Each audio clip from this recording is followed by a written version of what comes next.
안녕하세요. 오늘은 6.2 이제 귀한 증폭기의 이제 구조 및 특성에 대해서 설명을 드리도록 하겠습니다. 먼저 이제 귀한 증폭기의 네 가지 형태하고 그리고 이제 귀한 증폭기의 입력 및 출력처형이 어떤 건지 한번 소개를 하겠습니다. 지난 시간에 귀한 증폭기에 대해서 한번 소개를 했었죠. 그 부분도 한번 보시면 될 것 같고 깨져 나오는데 일단은 귀한 증폭기의 네 가지 형태 부분들 한번 있는데 이건 내용을 좀 해서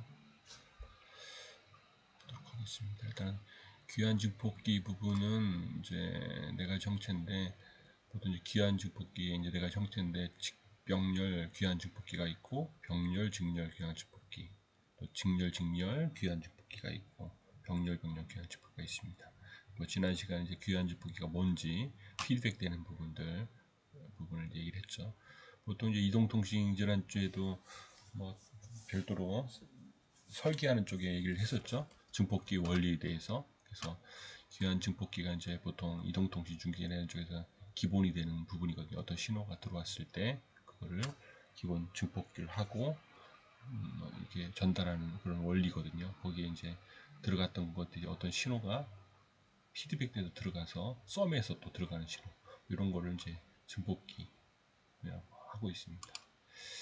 일단은 직병렬 귀한 증폭기 부분은 다음과 같이 얘기를 하죠. 그래서 입력 쪽에 이제 직렬 연결, 입력 쪽에 직렬 이제 연결한 부분들 얘기하는 건데 일단 귀한 증폭기는 이제 전압 증폭기로 동작을 한다. 전압이 증폭되는 형태 이런 형태 쓸 때 시리즈로 연결이 돼서 션트에서 이제 전압 자체를 증폭할 때 쓰는 게 직병렬 귀한 증폭기다. 보시면 될 것 같습니다. 그리고 직병렬 귀한 증폭기의 예 부분인데 일단은 시리즈로 연결이 돼서 샘플이 귀환되는 부분들 형태로 되고 있죠. 직렬 루프 형성이 되고 그런 형태로. 그리고 이제 병렬 직렬 이제 귀환 증폭기 부분인데 일단은 병렬 연결이 되는 부분들. 그러니까 입력 전류 IS하고 이제 귀환 전류가 이제 합쳐져서 뭐 증폭기에서 이제 입력 전류가 만들어지는 형태를 얘기를 하고 있습니다. 그래서 귀환 증폭기는 전류 증폭기로 동작한다. 어떤 때 병렬 직렬 귀환 증폭기는 전류를 증폭할 때는 뭘로 병렬 직렬 귀환 증폭기를 사용한다.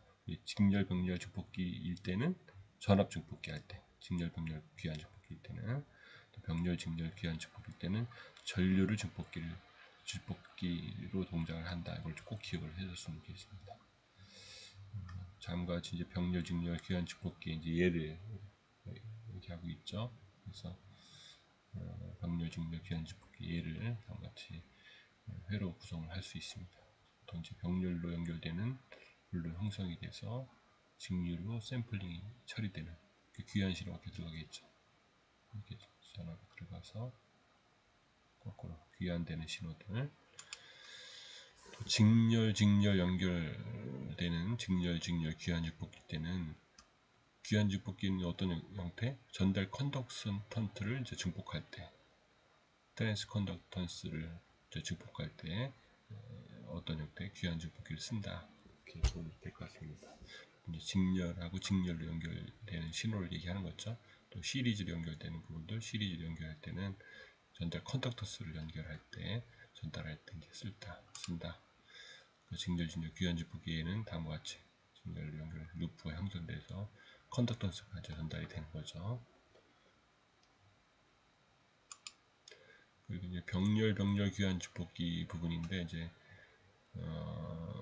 전류 보통 이제 귀한 증폭기는 전달 임피던스를 증폭할 때 임피던스 증폭기로 이제 동작할 때를 얘기를 하는 것입니다. 일단은 전달 임피던스 증폭기 부분들. 보통 이제 출력 쪽이 이제 병렬 연결이 돼서 출력 전압이 이제 샘플링 되는 걸 얘기를 하고 있습니다. 이때는 이제 전압이 네가티브 피드백 메커니즘 부분인데 전압은 증가하고 전류도 증가하는데 전류하고 전압 이 신호가 이제 낮아지는 형태가 되겠죠. 병렬 귀한 증폭기 회로 귀환이 돼서 신호 전달할 수 있는, 이때는 이제 전달 임피던스가 임피던스 증폭기를 이제 활용하는 거죠. 일단은 귀환 증폭기의 입력 저항 부분인데, 직렬 연결인 경우는 개방 루프의 이제 입력절보다 1 플러스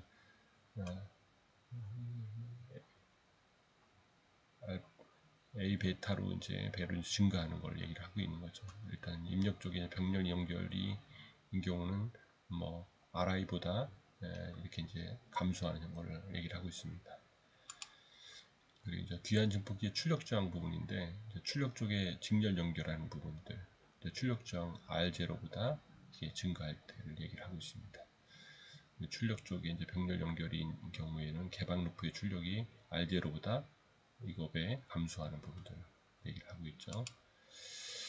여기서 이제 여러분들의 핵심 포인트 부분들은 귀환 증폭기 이제 입출력 저항 특성들이 다 틀리죠. 여러분들이 입력 쪽에 직렬 연결을 하는 귀환 증폭기 입력 저항은 이거 배보다 증가하고, 입력 쪽에 이제 병렬 연결되는 부분들은 이거 감소한다. 전류 증폭기 임피던스, 그런 부분들을 여러분들이 한번 핵심 포인트 부분이니까 여러분 기억을 해줬으면 좋겠습니다. 출력 쪽에 병렬 연결하는 갖는 이제 증폭기 부분에서는 R0보다 이렇게 감소를 한다. 또 이제 네 가지 귀환 증폭기 특성이 있는데, 직병렬 부분, 병렬, 직렬, 직렬, 직렬, 병렬, 병렬 이런 부분들의 연결 형태를 가지고 전압 증폭기냐, 전류 증폭기냐, 전달 컨덕터스 증폭기냐, 전달 임피던스 증폭기냐, 이렇게 구분을 하는 거죠. 그런 부분들 숙지로 잘 표를 이제 구성을 해놨죠. 요거만 기억하면 앞에 이제 배웠던 부분들이 어떤 내용인지 여러분들이 볼 수가 있는 거죠. 입력 저항이나 출력 저항 부분에 대해서 아까 그 표에 따라서 요걸 한번 체크를 해보면 될 것 같습니다. 그리고 귀환 증폭 해석 부분인데, 이런 이제 네 가지 형태의 귀환 증폭기를 어떻게 해석하는지 한번 여러분들 한번 보시기 바랍니다. 귀환 증폭기 이제 근사적인 해석 부분인데, 일단은 이거보다 이제 1보다 클 경우에는 근사화에 이용하는 부분인데, 근사적으로 이제 페르프 이득을 구하는 과정인데, 증폭기 출력 쪽에 이제 입력 쪽으로 연결되는 귀환 경로하고 귀환 회로를 구성하는 소자를 확인할 수 있는 거죠. 이제 입력 쪽에 이제 연결 형태 확인을 위해서 귀환 회로의 소재 중에 일부가 입력 쪽 루프에 포함되어 있으면 직렬 연결이다, 이렇게 볼 수 있는 겁니다. 이런 부분들의 근사적인 페르프 이득을 구할 수가 있겠죠. 그리고 이제 직병렬 귀환 증폭기 부분에 이런 TR 부분하고 이런 부분들이 이제 증가하며 감소하는 부분들 볼 수가 있죠. 그러니까 귀환율하고 근사적인 페르프 이득의 이제 전압 이득 부분들을 이렇게 나타낼 수 있겠죠. 이제 여러분들이 피스파이스를 한번 참고로 보시면 될 것 같고, 병렬 직렬 회로 부분도 똑같이 이렇게 TR 부분하고 두 가지가 연결돼서 전류가 감소하면 감소할 때, 이 부분은 전류가 감소할 때, 이쪽은 전류가 증가할 때 볼 수가 있죠. 귀환율 자체는 이렇게 베타 부분하고 이 부분을 이제 구할 수가 있죠. 수치적으로 근사적인 페르프 전압 이등은 다음과 같이 구할 수가 있겠습니다. 직렬 귀환 증폭기 부분도 이제 어떤 때 이 부분은 이제 전류가 감소하고 전류가 증가할 때 특성이 틀리죠. 여러분들 감소하는 부분하고 여기 이제 증가되는 부분하고, 발열에 의해서 이제 BJT 온도가 상승. 보통 이제 발열이 되는 부분들은 뭐가 그랬죠? 전달이 100% 안 되니까 나머지는 뭘로 돼요? 열로 발사를 하는 거죠. 그래서 귀환율 부분들 베타 부분하고 페르프 전달 컨덕턴스에 대한 내용이 나오고 있습니다. 그러니까 근사적인 페르프 전압 이득이 다음과 같이 이제 나타나죠. 그리고 이제 직렬 귀환 증폭기의 응용례인데, 아까 전 챕터에서 얘기했듯이 이제 전달 컨덕턴스를 전달하는 거다. 보통 이제 LED나 이런 걸 밝힐 때 앰플을 써서 입력 전압이 이제 비료되는 이제 전류 LED 발광 다이오드죠. 이게 보셨을 때 공급을 위해서 사용한다. LED를 켜보자 할 때 직렬 귀한 증폭기를 써서 요 자체의 밝기를 조절을 하기도 하는 거죠. 보통 LED 만들 때 직렬 귀한 증폭기는 이제 입력 저항이 매우 크므로 증폭기가 입력 신호에 미치는 부하 효과가 매우 작다. 그래서 출력 저항이 매우 크므로 이제 증폭기의 출력 전류가 LED에 효과적으로 전달하는 장점이 있는 거죠.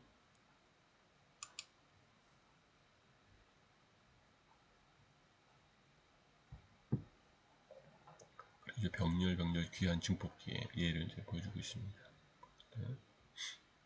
전압이 증가할 때, 감소할 때 어떤 형태가 나오는지, 기관의 이제 안정화되는 부분을 어떻게 나누는지. 그러니까 나머지는 아까 이제 BJT에 의해서 BJT가 발열이 되면 이제 온도가 상승하는 걸로 보고 있죠. 이제 병렬 귀한 증폭기의 예를 보고 있습니다. 고함식 근사적인 페르프 전달 컨덕턴스가 어떻게 구성이 되는지, 또 근사적으로 페르프 전압이 되게 어떻게 나타나는지 보고 있습니다. 그리고 이제 병렬 귀한 증폭기의 응용례입니다. 그래서 포토다이오드의 이제 출력 전류를 전압으로 변환하기 위해서 병렬 귀한 증폭기가 이제 사용되고, 또 병렬 귀한 증폭기는 어떻게 입력 저항의 매우 작음으로 어떻게 증폭기가 포토다이오드에 미치는 부하 효과가 매우 작다. 그래서 이제 출력 저항의 매우 작음으로 증폭기 출력 전압이 부하에 효과적으로 전달되는 장점이 있는 겁니다. 그래서 이런 포토다이오드를 킬 때, 또 전달 임피던스의 증폭기의 병렬 귀한 증폭기를 어떻게 구성하는지 이렇게 구성하고 있겠죠. 스파이스는 여러분들이 한번 참고로 한번 깔아서 한번 여러분 돌려보시기 바랍니다.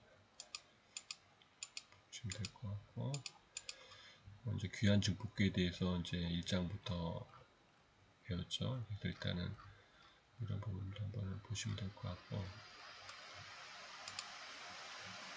참고로 여러분들한테 한번 지난번에 틈 나는 대로 프로젝트 했던 내용들을 여러분들한테 한번 소개를 한번 하겠습니다. 시간적인 분들이 되는 대로. 일단은 최근에 이슈되는 부분들, 무선 충전하고 이런 이슈들도 많이 있죠. 그죠? 여러분들이 그런 이슈도 있고, 정부 사업들 이제 올해 한 부분을 한번 소개를 해 줄게요. 올해 중소벤처기업의 여러 가지 사업들을 했었는데, 여러분들이 한번 사회 나오면 이제 R&D 베이스나 이런 거 할 때 이런 오늘 배우고 하는 전자회로들이 이제 어떻게 쓰는지 뭐 이런 것들 볼 수가 있겠죠. 그래서 요즘의 이슈가 뭐예요? 5G 이슈가 있죠. 그런 부분들 한번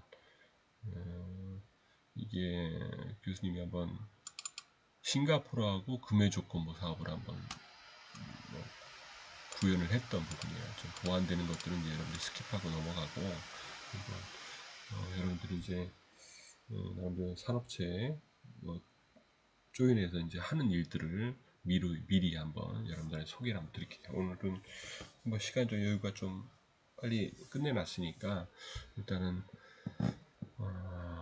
이런 전자공학이나 전자회로나 전기 부분 이런 것들이 어떻게 쓰여지는지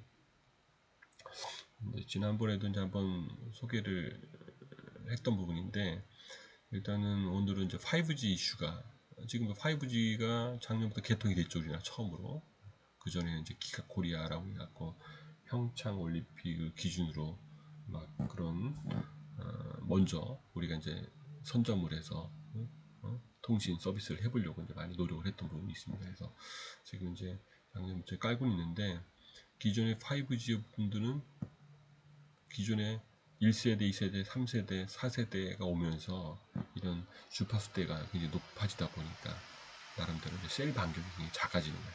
파장과 이제 주파수가 연관성이 있는 거예요. 좀 어려울 수도 있는데 여러분들이 한번 좀 그냥 시험시험 들어보면 될 것 같아요. 일단은 5G 네트워크를 구축을 한다. 여러분들이 핸드폰 다 쓰고 있으니까 어렵지 않잖아요, 그죠? 그런 분들이 있으니까 그런 구성을 하면 이제 거기에 주파수대가 3.5기가하고 6기가가 있는 거예요. 3.5기가, 6기가 대역에서 또 28기가. 우리나라는 3.5기가하고 28기가를 이제 서비스 사업자한테 세계 사업자한테 준 거예요. 근데 이제 사업자가 이제 이런 다 깔기는 힘드니까 3.5기가만 일부를 깔았어요, 전국에. 모든 게 개통이 되려면 쉽지 않지. 그러니까 요즘에 이제 5G 개통을 해도 서비스 안 되는 데가 엄청 많지. 거의 뭐 LTE 가지고 쓰는 거예요. 그래서 그런 부분에 이제 이런 뭐 노키아, 에릭슨, 하웨이, 삼성전자 이렇게 이런 GT가 했었는데 지금 이제 하웨이가만 줄어서 삼성전자가 많이 개발을 하고 있는 거예요. 예전에는 이런 기죽이나 송신기 만드는 업체들이 굉장히 많았었는데 지금 좀 많이 없어진 거예요. LG도 이제 기죽 장비를 안 만드니까 주로 에릭슨, 노키아, 삼성 장비들이 국내에는 깔렸다.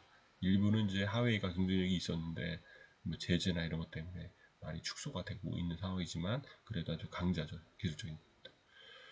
여기서 이제 자세히 보면 지금 설명하려고 하니까 이런 분들이 통신 점유율이 이렇게 늘어날 거다 이거지.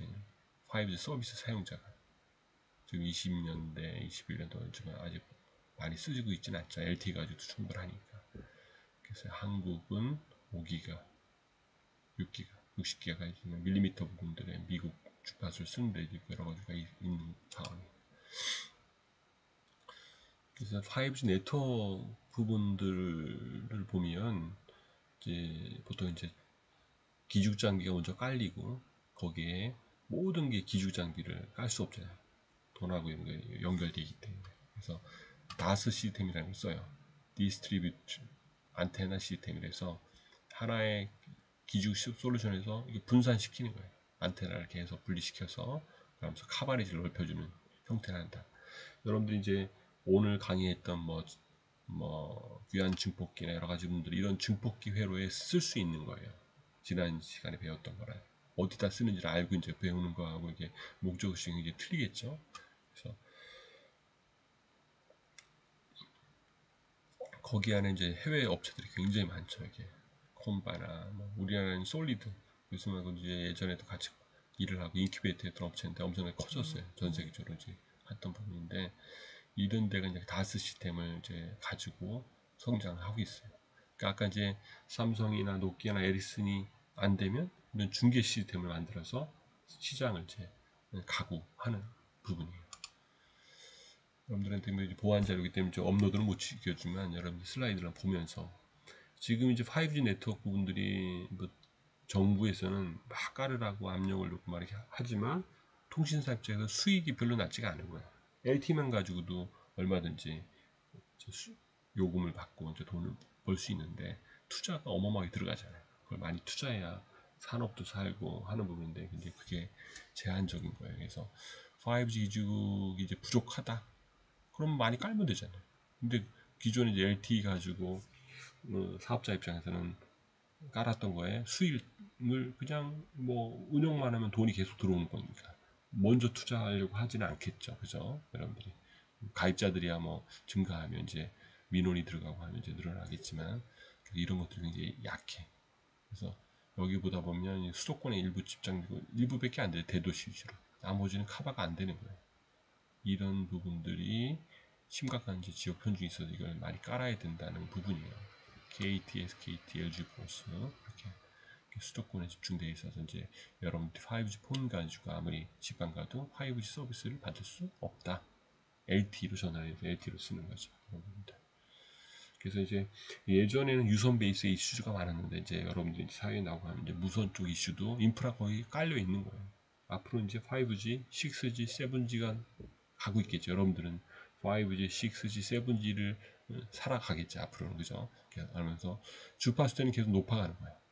여러분 배웠던 그런 현재 회로 부분들이 낮은 주파수가 왔다 갔다 하지만 나중에는 그게 28기가, 뭐 100기가, 200기가 이렇게 올라가는 거예요. 주파수가 올라감에 따라서 기술적인 난이도도 엄청 높다. 이렇게 보시면 될 것 같아요. 그래서 우리가 사업자 쪽은 이렇게 옥내용 인빌딩들을 이제 깔고 있는 부분이에요. 향후 28기가는 아직도 깔고 있지 않아. 이제 올해나 내년 이제 하는 어느 정도 인프라 구축하려고 준비 정도 하는 부분이고 근데 향후에 건물마다 이제 28기가 5G 중계 시스템이 구축이 되려면 건물 칸칸이마다 이런 중계 시스템이나 기술 시스템이 깔려야 될 거예요. 그런 상황을 볼 수 있는. 전체적인 부분들은 이제 네트워크 형성이 이제 인빌딩 중계기 부분들을 보시는 거예요, 여러분들한테. 보통 이제 여러분들이 일반 건물이나 아파트 들어가면 들어가 있죠. 그죠? 그래서 거기에도 그냥 일반 중계 시스템만 가지고도 할 수 있겠지만 통신이 안 되면 다 민원이 들어가잖아요. 그러니까 그런 분들이 그게 하나의 어떤 증폭기 역할을 하는 거거든요. 그런 분들.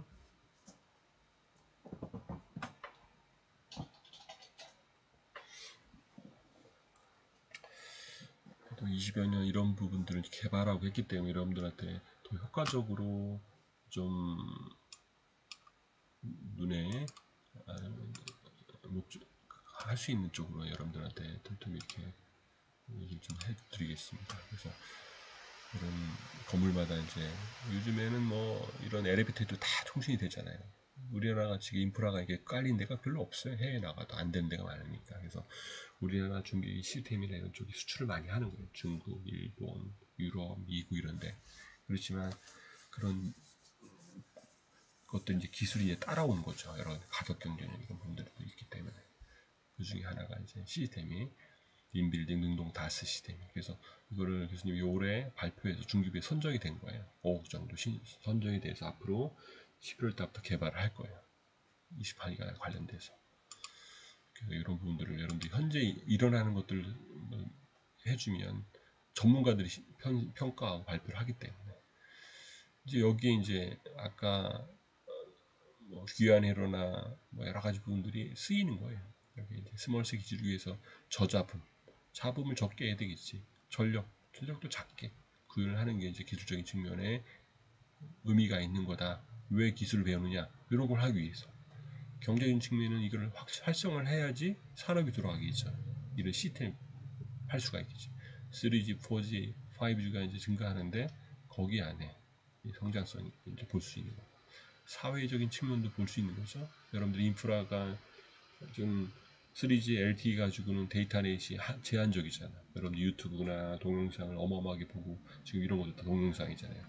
이런 거를 영상으로 받아보려면 여러 명이 동시에 막 보다 보면 데이터 넷이 많이 필요하겠지. 그런 부분을 위해서 주파수 낮은 쪽에는 대역폭이 한정적이야. 근데 주파수 높을수록 밴드위스가 높아지는 거야. 그런 걸 이제 관건으로 하는 거다. 전체적인 것들은 요걸 한번 지난번에도 설명을 했는지 모르겠어요. 28기가 이제 스몰셀 네트워크 다스 시스템에 대한 부분들을 한번 이렇게 볼 수가 있어요.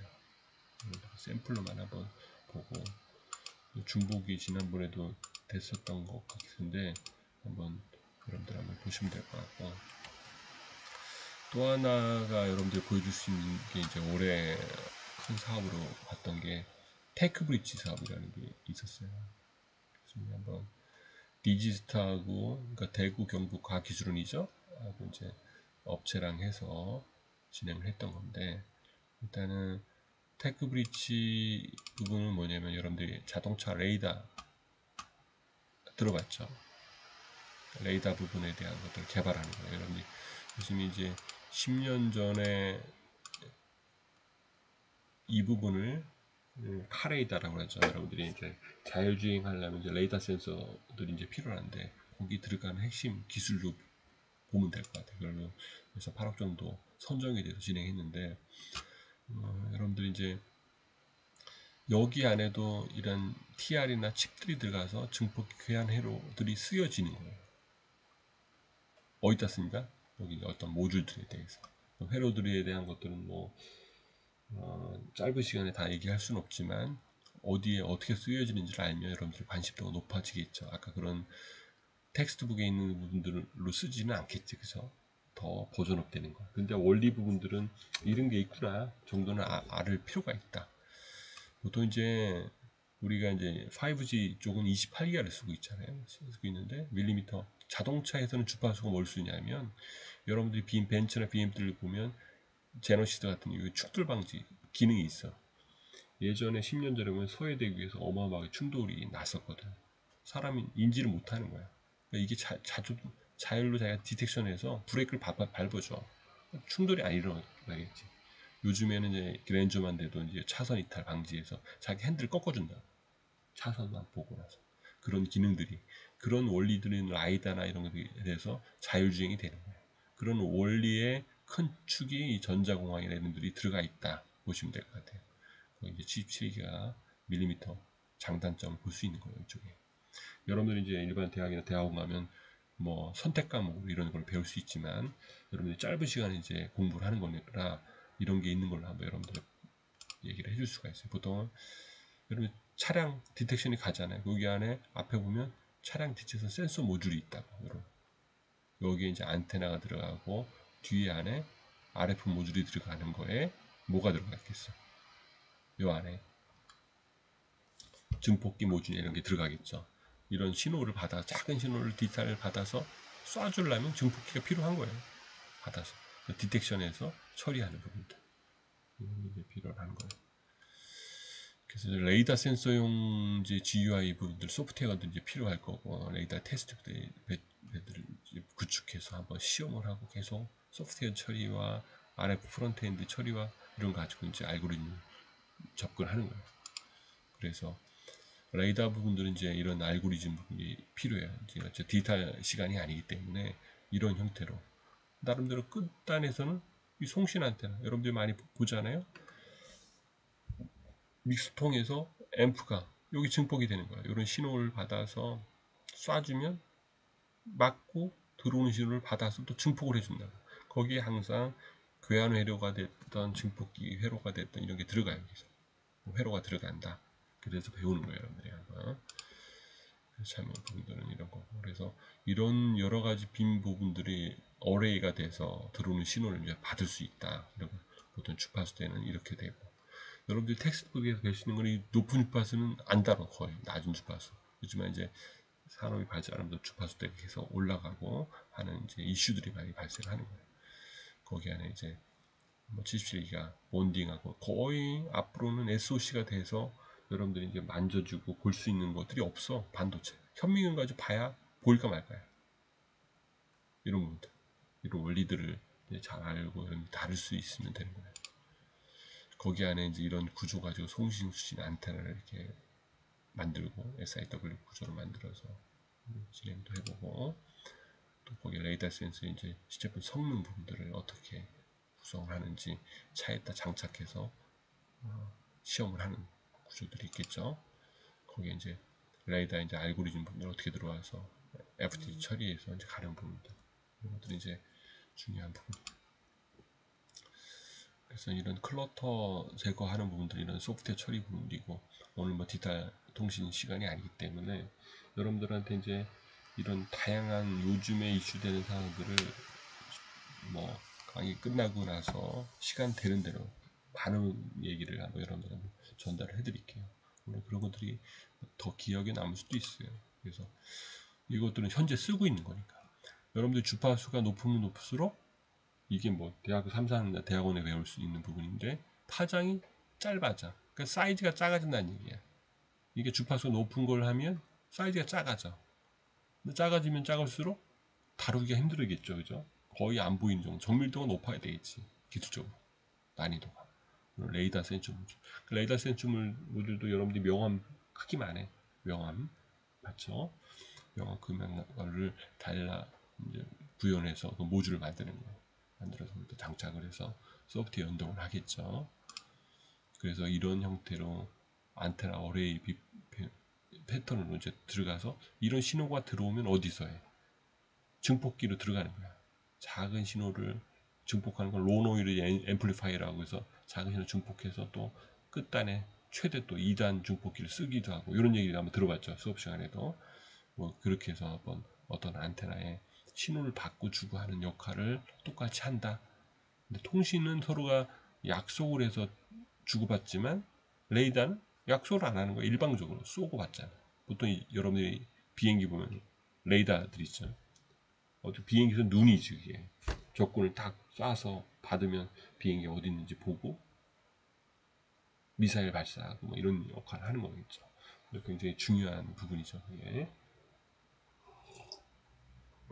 여러분들이 이제 하는 부분들이 첨단적인 쪽으로 갈수록 굉장히 난이도가 높은 게 전자회로나 이런 것들이 들어간다 보시면 될 것 같아요. 그래서 현재 최근 2020년 테크 브릿지 사업으로 발표했던 부분이야. 이런 것들 쓰고 있어요. 이게 선정이 돼서 또 8억짜리가. 그래서 앞으로 2년 동안 이것도 개발할 아이템 중에 하나예요. 그래서 업체 여러 군데하고 산학으로 해서 콕해서 1차 연도를 이렇게 만들고 2차 연도를 이렇게 만들어서 하겠다. 이렇게 정년적 목표를 가지고 이제 어떤 타겟을 잡고 이제 개발하겠죠. 보완적인 부분 아직 이제 계약을 안 했는데 일단은 아마 이번 달 다음 달 계약하면서 진행할 아이템 중에 하나예요. 그래서 여러분들이 이 회로 부분들이 여기 여러분들이 피스파에서 그린 것들이 회로들이 어디에 들어가? 회로 그리면 보드를 떠서 요 안에 들어가는 거야. 신호가 돼서 이제 그 레이더 원리에서 알고리즘이 나와서 여러분들이 원리적인 이 모듈이 되는 거죠. 이런 기술 자체가 어마어마한 부가치를 갖겠죠, 그죠? 그래서 그런 기술을 이제 하기 위해서 이런 자동차 베이스에서 이제 기반 자체는 우리나라보다 어디가 앞설 것 같아? 독일. 자동차 좋은 차들이 독일에 많이 있지. 벤츠, BMW, 아우디 같이 기반 사업도 거기가 이제 앞서 있어요. 우리나라도 이제 현대자동차에서 하긴 하지만 그 기반이 약하다. 모비스, 팔레스 여러분들이 하고 있는데 그런 쪽에서는 주파수를 뭘 쓴다? 77기가 쓴다. 5G는 주파수를 뭘 쓴다? 28기가 3.5기가를 쓴다. 그런 것들 여러분들이 한번 틈틈이 전자회로 시간이니까 기억을 하면 될 것 같아요. 전자회로를 쓰는 데가 여기니까 그죠? 좀 어려울 수도 있겠지만 나름대로 이런 용어만 익히고 하는 것도 중요한 이슈가 될 것 같아요. 거기 안에 이제 국방, 방산에서는 엄청 많이 쓰는 국방, 탱크나 뭐 이런 것들도 다 레이더 원리 가지고 쓰는 거야. 저걸 미리 파악을 못하면 먼저 죽는 거야 그때는 이런 레이더가. 어? 그런 것들. 그래서 여러분들이 천안함 폭침 됐잖아. 거기도 레이더가 있는 거야. 저걸 미리 알면 피할 수 있겠지만 모르면 폭탄에 맞겠지, 그죠? 날아오는 거죠. 쏘기도 하고 그리고 엄청나게 정밀도가 유도돼야 된다 보시면 될 것 같아요. 그러니까 레이더 부분들에 대한 것들은 차량 레이더 있지만 이런 것들이 다 국방 기술에 온 것도 있고 지금 이 자체는 뭐 포바이퍼 여러 가지 어레이가 약하지만 여러분들이 미국에서 이번에 도입한 A사 레이더 같은 경우는 이게 512가 있는 거예요. 정밀도가 더 높은 거예요. 또 가격도 어마어마하게 비싸겠죠.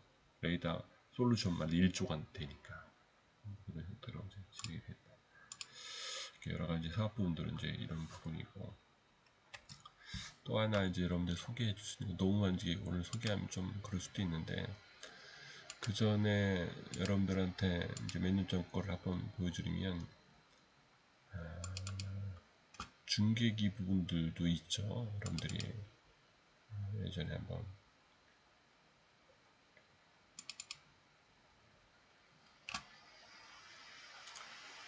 필리핀하고 중계기 솔루션을 한번 해봤던 게 있는데 여러분들이 한번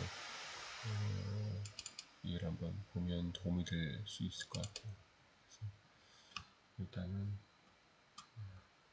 이거를 한번 지난번에 소개를 했는지 모르겠는데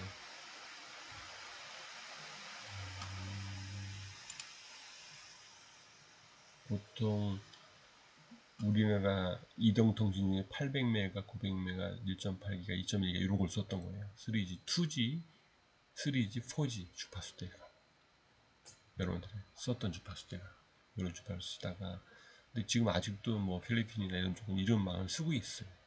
서비스 뭐 통신하는 데도 전혀 문제 없잖아요. 그래서 그런 것들이 이제 우리나라 기술 가지고 이제 진행하는 거예요. 그래서 여기 보면 이제 감시, 제어 뭐 이런 것들이 회로들이 들어가 있죠. 멀티 입력에 대해서 인풋이 들어가면 파워가 검출하고 다른 증폭하고 하는 부분들을 컨트롤하는 부분은 따로 있고 서로 동기라는 건 맞춰주는 거예요. 이런 것들.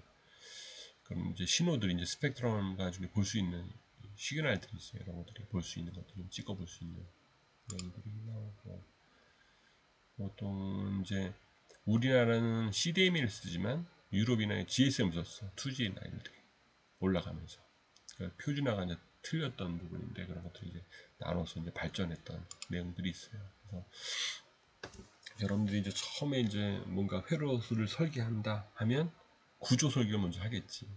이걸 어떻게 만들까, 구성을 어떻게 할까 이런 것들이 있어요. 그런 구조 설계를 가지고 이제 여러분들이 회로 설계하고 모듈별 이제 시뮬레이션하고 아트워크하고 해서 그거 만들면 하드웨어 구성해서 시스템에다 장착해서 시험을 해보는 거야. GUI 가지고 이제 오퍼레이팅도 해보고 그런 상황입니다. 여러분들 이제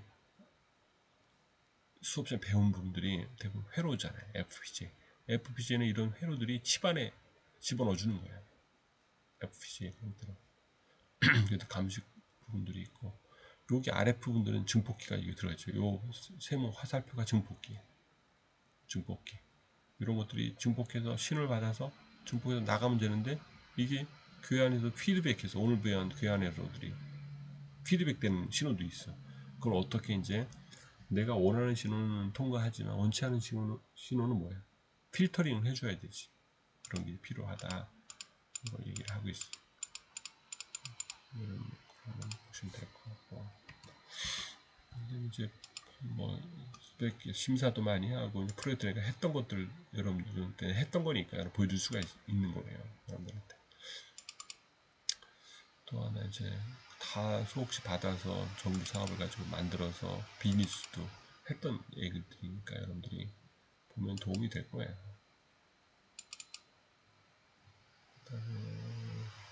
여기도 이제 여러분들이 아까 레이더 가지고 또 하나의 시장을 볼 수 있는지 여러분들이 응용할 줄도 알아야 돼. 여러 가지 이제 부분들이 레이더 센서 부분인데 레이더 센서에 보면 여러분들이 너무 어려운 것 같으면 여러분들 그래도 스킵을 하고 볼 수 있는 거는 여러분들 소개를 할게요.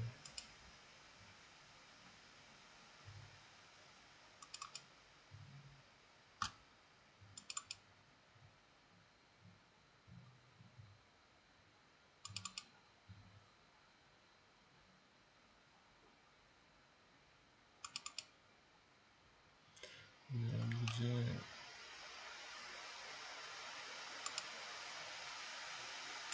오히려 PT 슬라이드 여러분들 보기 좋을 것 같아서 보고 있는데 일단은 여기는 전방이 여러분들이 이제 비행기나 철책선 뭐 이런 걸 타게 되면 여러분들이 뭐가 있냐면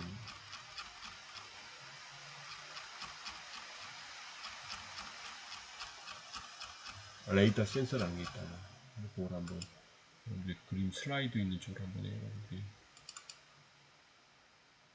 아주 회로적인 것들은 너무 어려운 부분이니까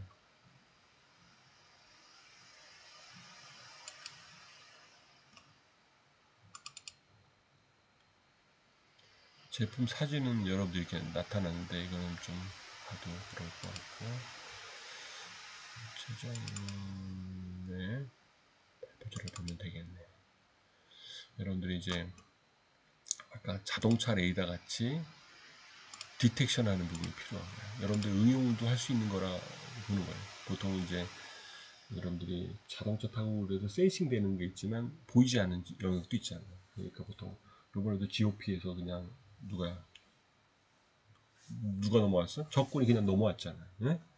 그 디텍션을 하는 기술이 있는데 에러가 있으면 안 되는 거지.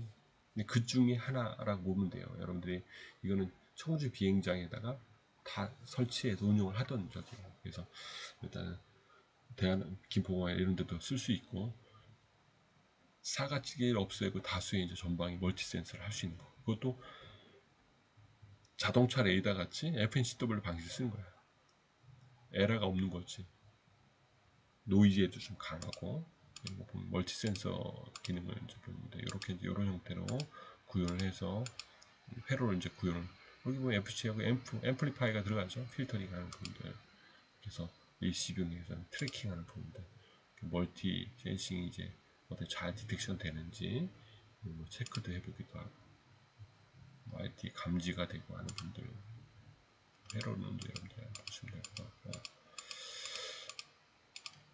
여기도 보면 뭐야 요 레이더가 있으면 저 사람 있는지 전파를 쏘는 거야. 디텍션이 딱 되면 UI에 이제 보이겠죠. 사람인지 동물인지 거기까지 구분을 할 수 있어. 여러 가지 레이더 가지고 이게 움직이면서 산지 요구에 디텍션 할 수 있는 부분들을 찾을 수 있다. 기술적으로 되게 재밌겠죠, 그죠? 여러분들이. 그래서 이게 저 앞에 있는 사람이 이게 사람인지 디텍션 하는 거죠. 동영상도 왔다 갔다 하네. 움직이면서. 그럼 이게 동물인지 사람인지 멧돼지인지 디텍션 할 수 있는 부분들. 여러분들이 한번 참고로 이런 거 안에 회로가 들어간다. 전자회로들이. 굉장히 재미난. 그래서 한번 관심 있으면 한번 아까 카레이다도 있지만 레이더 센서 분들 현재 이루어지고 있는 얘기들이니까 여기도 보면 저기 멀리 여기 있대 학교 운동장 같은데 그래서 디텍션 멀리 센싱이 돼서 디텍션도 이렇게 어떤 시험을 계속 하면서 어떤 제품을 만들 수 있는 거예요. 팀원인데 GUI 여러분들 참고로 한번 보면 될 것 같고 이런 소프트웨어나 이런 것들은 여러분들이 한번 볼 필요는 없을 것 같고 이런 이제 보드들이 회로가 이제 구현이 되고 하면 이런 형태가 나오겠죠, 그죠? 보드가 들어가서 증폭기도 아토기 돼서 회로가 구현이 되는 거고 거기에 이제 여러 가지가 어세이 돼서 제품이 만들어지는 거예요. 이런 형상을 만들고 이제 이런 것들이 다양하게 이제 컴팩트화되고 하는 부분에 대한 상품성이 만들어지는 역할을 하는 거예요. 이런 원리 가지고 뭐 레벨 게이지, 레벨 측정할 수 있는 솔루션도 있고 뭐 무궁무진해요. 그래서 여러분들이 틈나는 대로 프로젝트 기획해서 막 했던 것들을 뭐 보여줄 수도 있어요. 다양하게. 일부는 여러분의 몰카 탐지하는 솔루션도 있어요. 또 FMDMB 방송을 이제 증폭하는 것도 있고 그래서 여러분들한테 한번 이제 도움되는 대로 얘기를 할 텐데 또 하나는 이제 과기부에서 말씀했던 것 중에 하나가 뭐냐면 레이더 원리 가지고 여러분들이 몰래카메라가 장치된 걸 디텍션 할 수 있어요. 전자소자가 그 안에 들어가 있으면 그걸 다 디텍션 할 수 있는 기술이 있어요. 그래서 완성도는 이제 뭐 여러 가지가 이제 특성이 틀리겠지만 여러분들이 한번 재미있게 볼 수 있는 아이템 중에 하나죠. 아직 이제 과제 베이스로 올해는 끝났는데 그게 아마 여러분들이 조금 더 관심 있으면 제안을 해서 이제 떨어진 것도 많겠지만 그런 것들이 여러분들이 좀 관심 있으면 계속 연구를 하면 뭐 좋은 주제 중에 하나가 되지 않을까 보고 있어요. 여러분들한테 여러분들 선배들을 데리고 이제 프로젝트 해는 내용들을 여러분들 보여주는 거예요. 팜플렛 발표자를 보는 게 제일 좋을 거예요. 요거예요. 요건데 되게 재미난 아이템이에요. 공공안전을 위한 유해물질 은닉 카메라 탐지하는 거예요. 은닉 카메라 몰카 탐지지 그죠? 요거는 한번 오늘 다 못한 다음에도 한번 소개를 더 할 텐데 이게 예전에는 교수님이 10년 전에는 전자 소자 찾는 게 이슈였어요. 왜냐면 보안의 문제잖아요. USB나 이런 것들이 누가 정보를 빼가고 하는 거가 화두였어. 근데 최근에 뭐야? 요즘에는 뭐 코로나 때문에 전혀 얘기가 없었는데 항상 뭐야? 몰카 탐지하는 거야. 뭐 여관의 몰카 탐지 뭐 여러 가지가 있는데 그걸 디텍션하는 게 중요하겠죠? 유해 물질 탐지하는 건 두 번째 이 사회 이슈에 따라서 틀린 건데 큰 부분은 전파를 쏘는데 쏘어서 받을 때에 세컨, 서드 하모닉 성분이 틀리다니까. 여긴 좀 어려울 수도 있어요, 여러분들이. 파동이 치면 전파 자체는 이 두 번째, 세 번째 그 파동의 차이가 있어요. 그걸 가지고 디텍션 하는 거예요. 원리 자체는 여러분들이 뭐 이번 시간에 다 얘기를 할 수 없지만 다음에 한번 시간 되는 데는 한번 더 재미있게 한번 얘기를 해볼게요. 중요한 거는 이런 이나물, 폭발물도 탔지만 몰래카메라 찾겠다는 얘기예요. 이런 거 회로적인 것들은 좀 뒤로 가고 이런 원리 가지고 이제 디텍션 하는데 뭘 찾아? 세컨 하는 가지고 몰카를 찾는데 몰카 안에도 뭐가 있어요? 전자 디바이스가 들어가 있잖아요. 그런 전자 디바이스를 찾아서 여기 안에 이제 이게 전자 소자인지 뭐가 있는지 딕세스 벽을 이제 스캔하다 보면 나올 거 아니에요. 그 원리도. 이게 기존에 이런 디바이스, 이런 장비를 만드는 거예요. 이런 탐지. 이런 것들이 2, 3천만 원씩 하는 거예요. 근데 이런 거 몰카 참는데 너무 비싸잖아. 근데 고강도에 요구하는 데는 필요로 하겠지. 그래서 이런 유해 물질 탐지하고 몰카 탐지하는 부분 가지고 최종 진행했던 분이. 그래서 구연도에서 이제 제품 결과 나온 게 있는데 그것들은 선생님 시간 되는 대로 한번 해줄게요. 그래서 뭐 20여 년 동안 재미난 아이템들을 굉장히 많이 해가지고 여러분들이 그게 오히려 좀 더 재밌지 않을까 한번 또 좀 그걸 보고 있습니다. 그래서 보고 하고 또 하나는 뭐 다양한 부분이 있는데 최근에 5G 이슈도 있고 뭐 이런 부분들이 있었어요. 그래서 최근에 이제 올해 이슈되는 거는 로봇 관련된 이런 이슈도 아마 제안했던 게 있었어요. 그래서 산자부의 이제 소재 부품으로 제안했던 건데 뭐냐면 촉각 센서. 여러분들이 로봇 팔 보면 뭐가 있어요?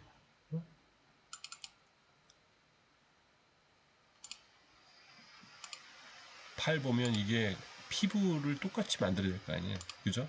이런 부분도 촉각 센서 이런 역할. 그래서 디텍션 하면 이제 디텍션 할 수 있는 이런 이것도 한번 재미난 아이템 중에 하나잖아요. 그죠? 이런 것들이 전자회로나 전자회로하고 관련이 있다. 어떻게 보면. 그래서 후각, 촉각 뭐 이런 부분들을 다 디텍션을 올해도 아마 소요 제기를 해서 교수님이 한번 진행을 해보려고 기획을 하고 있는 아이템 중에 하나예요. 여러분들한테는 편하게 뭐 제공을 해줄 수 있는 부분이고 그래서 이거를 제출했는데 일단은 한양대학교하고 다른 학교가 이제 진행을 했던 아이템이에요. 그래서 여러분들한테 소개해줄 만한 게 발표 자료가 있을 것 같은데 없네요.